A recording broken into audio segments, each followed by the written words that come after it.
The Chronicles of Prydain by Lloyd Alexander. Chapter 4. A Matter of Cows. Late that afternoon, the companions sighted the crimson banner of the House of Smite, its black bear emblem flying bravely above the towers of Caer-Cadarn. Unlike the palisaded strongholds of the Cantrev lords, Smite's castle was a fortress with walls of hewn stone and iron-studded gates thick enough to withstand all attack. The chips in the stones and the dents in the portal told Taran the castle had indeed thrown back not a few assaults. For the three travelers, however, the gates were flung open willingly, and an honor guard of spearmen hastened to escort the companions. The red-bearded king sat at the dining table in his great hall, and from the array of dishes, platters, and drinking horns, both full and empty, Taran judged Smite could scarcely have left off eating since morning. Seeing the companions, the king leaped from his throne of oak wood, fashioned in the shape of a gigantic bear, looking much like Smite himself. "My body and bones!" Smite roared so loudly the dishes rattled on the table. "It's better than a feast to see all of you!" His battle-scarred face beamed with delight, and he flung his burly arms around the companions in a joint-cracking hug. "Scrape attitude on that old pot of yours!" he cried to Fluider. "A merry tune for a merry meeting! And you, my lad!" he went on, seizing Taran's shoulders with his heavy, red-furred hands. "When last we met, you looked scrawny as a plucked chicken. And your shaggy friend, what, has he rolled in the bushes all the way from Caer-Dolman? Smite clapped his hands, shouted for more food and drink, and would hear nothing of Taran's news until the companions had eaten, and the king had downed another full meal. "The Mere of Lunette?" said Smite, when Taran was at last able to tell of his quest. "I've heard of no such thing. As well seek a needle in a haystack as the looking glass in the Logradorn Mountains." The king's heavy brow furrowed, and he shook his head. "The Logradorns rise from the land of the free comets, and whether the folks there will be of a mind to help you." "The free comets?" Taran asked. "I've heard them named, but know little else about them." "They're hamlets and small villages," Fluider put in. "They start to the east of the hill Cantrevs and spread out as far as Great Avern. I've never journeyed there myself. The free comets are a bit far, even for my ramblings. But the land itself is the pleasantest in Prydain. Fair hills and dales, rich soil to farm, and sweet grass for grazing. There's iron for good blades, gold and silver for fine ornaments. And Loch Shaper is said to dwell among the comet folk, as do many other craftsmen, master weavers, metalsmiths. From time out of mind, their skills have been the comet's pride." "A proud folk they are," said Smite, "and a stiff-necked breed. They bow to no Cantrev lords, but only to the High King Bath himself." "No Cantrev lords?" asked Taran, puzzled. "Who then rules them?" "They rule themselves," answered Smite. "Strong and steadfast they are too. And by my beard, I'm sure there's more peace and neighborliness in the free comets than anywhere else in Prydain. So what need have they for kings or lords? When you come to the meat of it," he added, "a king's strength lies in the will of those he rules." Taran, who had been listening closely to these words of Smite, nodded his head. "I had not thought of it thus," he said, half to himself. "Indeed, true allegiance is only given willingly." "Enough talk!" cried Smite. "It hurts my head and dries my gullet. Let's have more meat and drink. Forget the mere. Tarry with me and my Cantrev lad. We'll ride to the hunt, feast and make merry. You'll put more flesh on your bones here than scrambling about on a fool's errand. And that, my boy, is good counsel to you."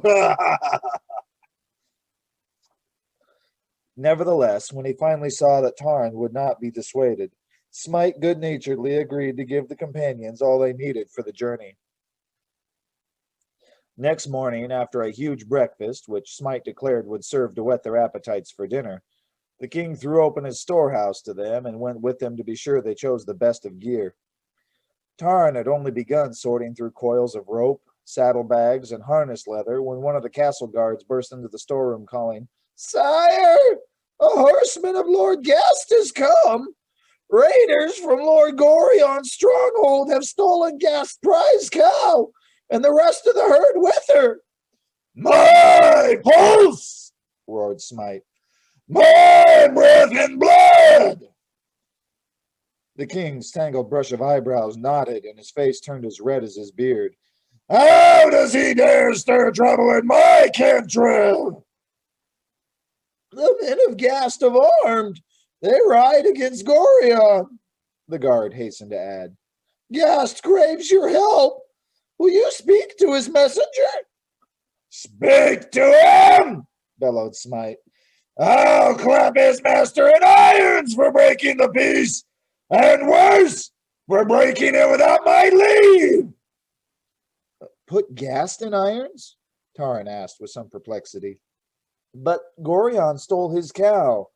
"His cow!" cried Smite. "His cow indeed! Gast stole her from Gorion himself last year, and before that the other way around. Neither of them knows whose beast it rightly is. Those two brawlers have ever been at loggerheads. Now the warm weather heats their blood again, but I'll cool their tempers in my dungeon. Gast and Gorion both!" Smite snatched up a mighty double-edged battle axe. "I'll fetch them back by the ears!" he roared. "They know my dungeons. They've been there often enough. Who rides with me?" "I will!" cried Fluider, his eyes lighting up. "Great Bellin, a flam never shuns a fight." "If you ask our help, sire," Taran began, "we give it willingly, but—" "Mount up then, my lad!" shouted Smite. "You'll see justice done, and I'll have peace between Gast and Gorion if I have to break their heads to gain it." Swinging his battle axe, Smite bolted from the storeroom, bellowing orders right and left. A dozen warriors sprang to horse. Smite leaped astride a tall, barrel-chested steed, whistling through his teeth almost loudly enough to break them, and waved his men onward. Amid the shouting and confusion, Taran, bewildered, found himself atop Melendless, galloping across the courtyard and out the castle gate. The red-bearded king set such a pace through the valleys that it put even Lion to her mettle to keep up, while Gurgi, with most of the wind pounded out of him, clung to the neck of his frantically galloping pony. Smite's warhorse was in a lather, and so was Melendless before the Cantrev king signaled a halt. "To meet!" Smite cried, swinging out of the saddle and looking as unwearied as if he had just begun a morning's trot. The companions, still catching their breath, had by no means found their appetites, but Smite clapped his hands to the heavy bronze belt around his middle. "Hunger makes a man gloomy and saps all the spirit from a battle." "Sire, must we battle with Lord Gast?" Taran asked with some concern. For Smite's warband numbered only the dozen who had ridden from Caer-Cadarin, and if Lord Gorion's men have armed, we may be too few to stand against all of them. "Battle!" Smite retorted. "No more's the pity. I'll have those troublemakers by the nose and into my dungeon before nightfall. They'll do as I command. I'm their king, by my beard. There's brawn enough here," he added, shaking a mighty fist, "to make them remember it." "And yet," Taran ventured to say, "you yourself told me a king's true strength lay in the will of those he ruled." "How's that?" cried Smite, who had settled his bulk against a tree trunk and was about to attack the joint of meat he had pulled from his saddlebag. "Don't puzzle me with my own words. My body and bones, a king is a king." "I meant only that you've locked Gast and Gorion in your dungeon many times before," Taran answered, "and still they quarrel. Is there no way to keep peace between them, or make them understand—" All reason, damn reasons!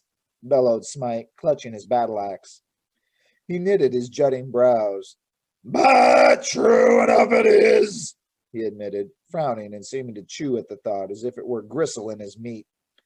They go surly into the dungeon and surly leave it. You've struck on something, my lad. The dungeon's useless against that pair. And my pulse, I know why. It needs more dampness, more drop. That'll be it. I'll have the place well watered down tonight. Taran was about to remark that his own thought was otherwise, but Fluider called out and pointed to a horseman galloping across the meadow. He wears the colors of Gorion! Shouted Smite, jumping to his feet, still holding the joint in one hand and the battle axe in the other. Two of the warriors quickly mounted and, drawing swords, spurred to engage the rider, but the horseman, brandishing his weapon hilt downward, cried out that he bore tidings for the Cantreve Lord. You rogue! Smite bellowed, dropping both meat and axe and collaring the rider to haul him bodily from the saddle. What other mischief's afoot? Speak! Give me your news, man, or I'll have it out of you along with your gizzard! Sire, gasped the messenger, Lord Gast attacks in strength. My Lord Gorion is hard pressed. He has ordered more of his warriors to arm and calls on you to help him as well. What of the cows? Cried Smite. Has Gast won them back? Does Gorion still hold them? Neither, sire, answered the messenger, as well as he could, with Smite shaking in between every word. Lord Gast attacked Lord Gorion to regain his own herd and take Gorion's too. But as they fought, all the beasts frightened and ran off. The cows? Sire, both herds are gone, lost, every soul of them, and Cornelo herself. Let that be the end of it, declared Smite. And a good lesson for all cow robbers. Gast and Gorion shall cry peace, and I'll spare them from my dungeon. Sire, the fighting grows hotter, the messenger said urgently. Neither one will leave off. Each blames the other for the loss of his herd. Lord Gorion swears vengeance on Lord Gast, and Lord Gast swears vengeance on Lord Gorion. They've both been itching for battle, Smite burst out. Now they find their excuse. He summoned one of his warriors, ordering him to take Gorion's messenger to Caer-Cadaran, there to be held as hostage. To horse, the rest of you, Smite commanded. My body and bones will see sport after all. He gripped his axe. Oh, there'll be heads broken today, he cried with relish, and his battered face brightened as if he were on his way to a feast. The bards will sing of this, exclaimed Fluider, carried away by Smite's ardor. A flam in the thick of battle, the thicker the better. The harp shuddered, and a string snapped in two. I mean, Fluider added hastily, I hope we're not too badly outnumbered.